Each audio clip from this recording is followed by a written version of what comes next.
Nagsalita na ang anak ni Congressman Zaldico na si Elise tungkol sa flood control controversy na kinasasangkutan ng ama.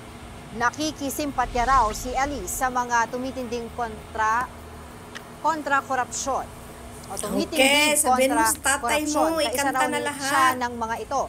Hindi naman daw itinatanggi ni Elise na pinanganak siya sa mayamang pamilya. Pero lagi siya raw sinusubukan na humiwalay dito. Kinukondena raw ni Elise ang anumang uri ng korupsyon.